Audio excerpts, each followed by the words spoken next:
I should have known something was off the moment I walked into the med bay of the Arcturus Vanguard.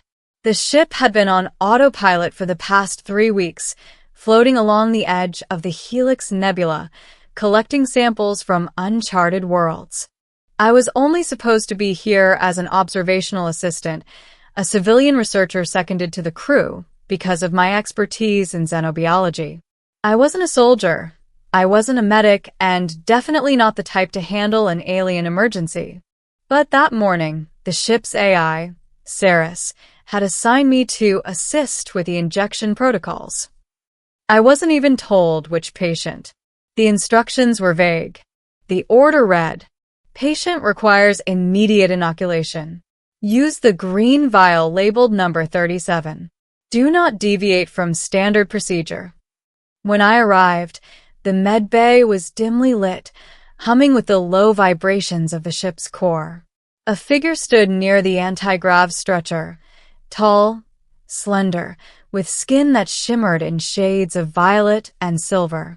Her large, luminous eyes reflected the sterile lights above, and she wore a uniform that I later recognized as the standard for the Arcturus Vanguard's medical corps, but not human.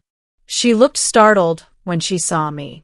"Who are you?" she asked, her voice a melodic, almost liquid sound, which reverberated strangely in the med bay. I'm the assistant," I stammered. Ceres told me to help with the injection. Her eyes narrowed, and for a second, I thought she might panic. Then she sighed, a sound that seemed almost human in its exasperation. "I'm Nurse Valis," she said. "And this is not meant for you." I froze. Before I could ask what she meant, she had already taken a vial from a floating tray and was preparing a syringe with deft, fluid movements. The green liquid inside glowed faintly, pulsing like it had a heartbeat of its own. "It's a rapid adaptive inoculant," she explained as she worked. "Designed for your alien physiology. One miscalculation, and she let the threat hang in the air. I swallowed hard. "Wait, you're saying if I... Before I could finish, her hand shot out, gripping my arm. She injected the fluid before I could react. There was a sharp sting, then a warm spread that seemed to crawl under my skin. My vision blurred, the lights around me stretching into streaks of violet and silver. "This isn't meant for humans," she whispered urgently. "Don't speak. Don't move. Stay still and calm. You mustn't panic." Panic was exactly what I felt, but I nodded because trying to speak seemed impossible. My tongue felt heavy, uncooperative. My heart pounded, then slowed, then pounded again in a rhythm that wasn't entirely my own. She guided me to a reclining chair, holding me steady. "Ceres, initiate containment protocol Delta 9, she commanded. The AI's calm voice replied, "Containment Delta 9 activated." A soft field of energy enclosed the chair, dampening all external movement. I couldn't stand or scream. I couldn't even think clearly. The green inoculant coursed through my veins, and I could feel something inside me changing, cells multiplying, restructuring, adapting. I wanted to ask her why she injected me. Why me? But my body refused language. Instead, I felt the world bending in strange ways. Colors became textures. Sounds became shapes. I could perceive the energy fields of the medbay, the faint resonance of the ship's engines, the molecular vibrations of the metal walls. It was intoxicating and terrifying. Valis watched me closely, her large eyes filled with a mixture of concern and something I couldn't name. Compassion, maybe, or fear that I wouldn't survive. "This will pass," she murmured. "The initial phase is always the hardest. Your human physiology isn't designed for this, but you might just make it." She adjusted the syringe again, pulling a second, smaller vial from the tray. "I should have double-checked the patient manifest," she admitted quietly. "I should have." A sharp beep interrupted her, emanating from a console at the far wall. She glanced at it, then back at me. Her face tightened. Ship sensors indicate external anomaly. Possible contamination from nebula radiation. The energy field around me pulsed, vibrating with increasing intensity. I could feel my own molecules shifting, my DNA recombining in ways that were impossible by Earth's biology. My skin tingled, then burned, then cooled. Limbs elongated slightly, my vision sharpened, colors I didn't know existed flooded in. My hearing expanded to pick up subtle tones of the ship's core, the heartbeat of Valis, even the faint energy echoes of the nebula outside. I gasped or tried to. My voice came out as a series of musical tones, vibrating in the air with an otherworldly resonance. Valis flinched, but didn't panic. She had expected something like this. "You are adapting," she said. "The inoculant is rewriting the baseline for human physiology. You'll gain resilience, enhance perception, but you must not speak yet. Any verbalization could disrupt the cellular restructuring." Time became meaningless. Minutes stretched into hours, then collapsed into moments. The medbay hummed, the green liquid inside me glowing faintly in rhythm with my heartbeat. I could feel my thoughts reorganizing, my senses integrating with the ship's systems. For a fleeting moment, I felt omnipotent and terrified. Finally, Valis spoke again, her voice calm but urgent. "The secondary phase is complete. You may try speaking, but only if necessary. Test carefully." I managed a soft sound, a syllable, but it was enough. She nodded approvingly. "You can speak now," she said, her eyes scanning me. "But do not move too quickly. Your musculature is adjusting to your new density." I lifted a hand. My fingers were longer, more flexible, capable of subtle movements I had never known. When I touched Valis's arm, I felt her energy field, her heartbeat, even the subtle vibrations of her alien biology. "What did you inject me with?"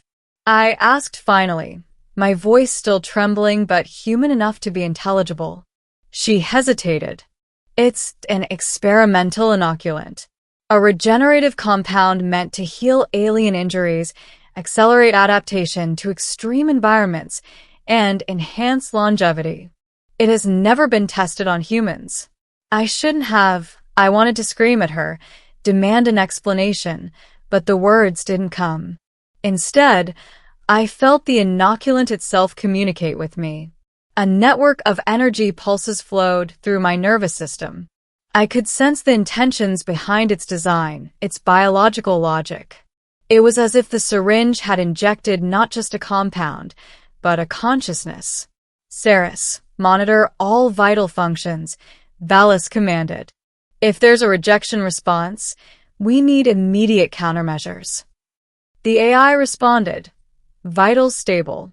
Adaptive metrics indicate significant modification, but within acceptable parameters." Valis exhaled. "You're stronger than I anticipated. Perhaps compatible." Compatible. The word lingered in the air. I had survived something that should have killed me, or worse, left me an unrecognizable husk. But I was changing, evolving, becoming something that straddled the line between human and something else. For days, I remained under Valis's supervision. She fed me nutrient gels, monitored my growth, and taught me how to control my new senses. I could detect radiation signatures, minor gravitational distortions, even the faint emotional states of the crew. My body healed wounds almost instantly, my reflexes sharpened, and my vision penetrated wavelengths of light I had never dreamed of perceiving. But the inoculant had side effects. My dreams became vivid, almost real. I saw alien worlds, strange biomes, and civilizations that existed beyond known space. Sometimes, I woke to find traces of their energy lingering in my hands. One night, Valis approached me quietly, her eyes reflecting the dim light of the med bay. "You're adapting faster than anticipated," she said. "But there's one complication. The inoculant can bond with consciousness. You've developed a partial neural link to the compound itself. It's aware of you. It's communicating." I felt it immediately, a subtle whisper in my mind. It was not intrusive, not hostile, but undeniably intelligent. It asked questions, observed, and occasionally nudged my thoughts. "Can I control it?" I asked, still uncertain. "Partially," Valis replied. "But it's alive in its own right now. It can make decisions you cannot predict. That's why I warned you not to speak initially. The link is fragile.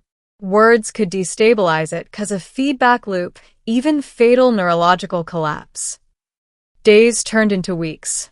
I trained under Valis, learning to integrate the inoculant's enhancements with my human instincts. We communicated through thought, gestures, and shared energy pulses. I learned alien medical techniques, the secrets of molecular restructuring, and the delicate art of interspecies care. Then came the real test.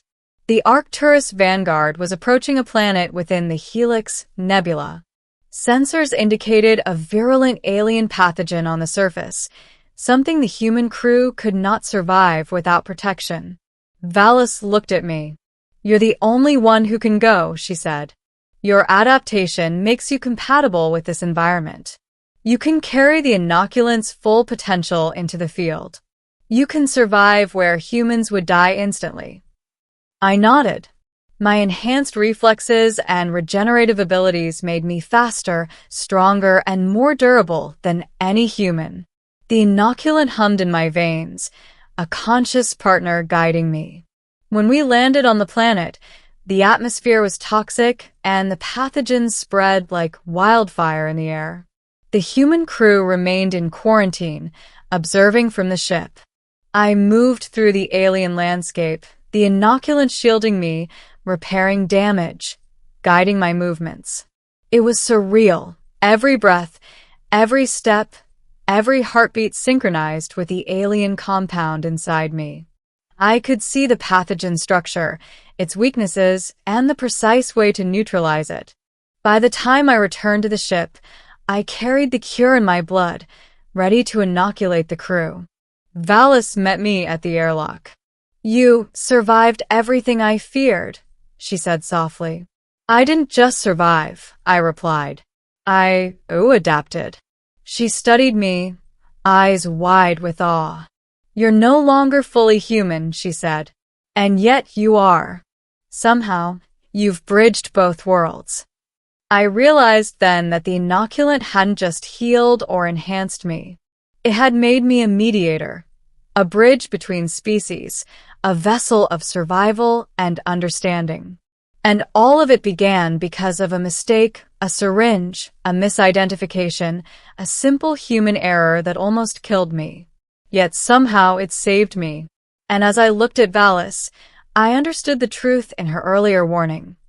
This isn't meant for humans. No, it wasn't. But I was the exception. And in this exception, a new future was possible. One where humans and alien species could coexist, share knowledge, and survive the dangers of the universe together. The inoculant pulsed within me like a heartbeat, a reminder of everything I had endured and everything I had become. And in that moment, I knew I would never be the same again. Not fully human, not fully alien. Something more. Something extraordinary. I stepped back onto the Arcturus Vanguard, my suit hissing and venting alien toxins into the ship's airlock. The pathogen on the planet had been worse than anything the sensors predicted. Entire swaths of native vegetation were bioengineered to defend against intruders, releasing spores and toxins lethal to unprotected humans. Yet the inoculant within me had adapted in real time, neutralizing airborne pathogens and repairing cellular damage before it became dangerous. Valis met me at the airlock, her violet silver skin gleaming under the ship's medbay lights. She looked almost relieved, though her expression carried the weight of everything we had endured together. "You actually survived," she said softly, almost in disbelief. "And not just survived, you've evolved." I let my enhanced senses take in the medbay. The humming energy fields, the faint oscillations of the ship's hull, the microscopic readings of every cell in my body, they were no longer alien concepts. I felt them as extensions of myself. The inoculant pulsed like a second heartbeat, conscious, intelligent, protective. "I didn't just survive," I said, my voice steadier now, still carrying the faint harmonic undertones from my transformation. "I adapted. And I understand it fully." Valis studied me for a long moment. Then slowly she nodded. "The inoculant, it's bonding with your consciousness. I've never seen anything like it, not even in simulations. It's sentient, aware of you as much as you are aware of it." I flexed my hands. My fingers seemed to move of their own volition, responding to both my thoughts and the subtle suggestions of the inoculant. I could feel the molecule-level reconstruction of my muscles, the energy pulses running through my nervous system, even the microscopic rhythms of Valis's own biology as she approached me. "You're more than human now," she whispered. "I'm something new," I replied, feeling the truth of it in every cell. "Something that bridges the gap between species, between life forms. I can survive environments humans can't. I can perceive and adapt to threats before they even manifest."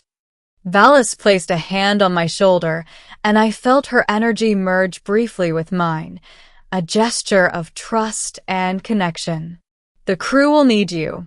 This ship, humanity, the galaxy beyond, will need people like you.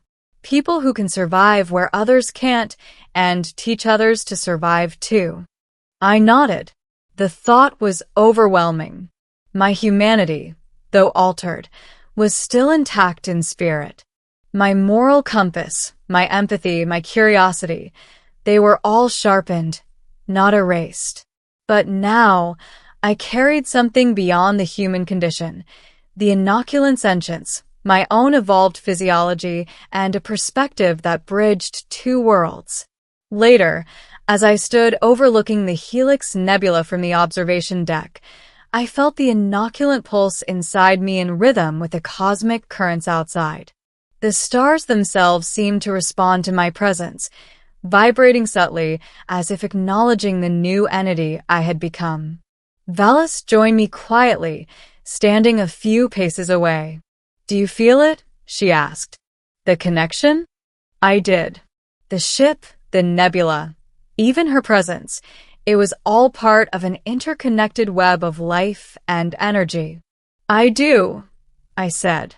"And I think I understand what I must do next." Her eyes widened. "You mean?" "Yes," I said, finally. "I must learn to guide the inoculant fully. To use it not just for survival, but for healing, for building bridges between species. Humanity may not be ready for this yet, but it will need me. And I'll need to teach them how to survive alongside other life forms as equals, not conquerors." Valis studied me, then smiled, a genuine, rare smile, the kind I hadn't seen from her before. "Then you're ready. Truly ready." I turned my gaze back to the swirling nebula outside. The green and violet gases reflected off the hull like a living aurora. I felt the inoculant pulse more strongly, conscious now of its role as a partner rather than a foreign agent. It was alive, aware, and it had chosen to bond with me. Together, we were no longer just human and alien, medic and patient, mistake and consequence. We were a new entity, something greater. And then, almost instinctively, I reached out, touching the observation glass. The nebula's energy seemed to respond, shimmering like it understood me. I felt a whisper, not in words, but in intention, flow through my mind. It was the inoculant, guiding me, teaching me, reminding me of my responsibility. I realized, finally, that my survival was never about me alone. It was about the future, about bridging the gap between life forms, between understanding and fear, between survival and evolution. Valis watched silently, a mixture of awe and relief in her gaze. I knew she understood the gravity of what had happened, how a single mistake, a syringe meant for someone else, had rewritten the course of a human life and perhaps, eventually, the future of humanity itself. I inhaled deeply, feeling the inoculant synchronize with my lungs, my heart, my nervous system. I was no longer just a human mistake. I was a catalyst, a bridge, a new evolution. And as the Arcturus vanguard drifted silently toward the uncharted stars, I knew one undeniable truth. I had survived because of a mistake. But I would live and change everything because of choice. I turned to Valis. "Thank you," I said simply. She shook her head. "No, thank you. You survived. You adapted. And now we can do something greater together." I smiled, the weight of everything finally settling. The inoculant pulsed once, twice, then thrummed steadily. We were ready. And for the first time in my life, I felt truly alive.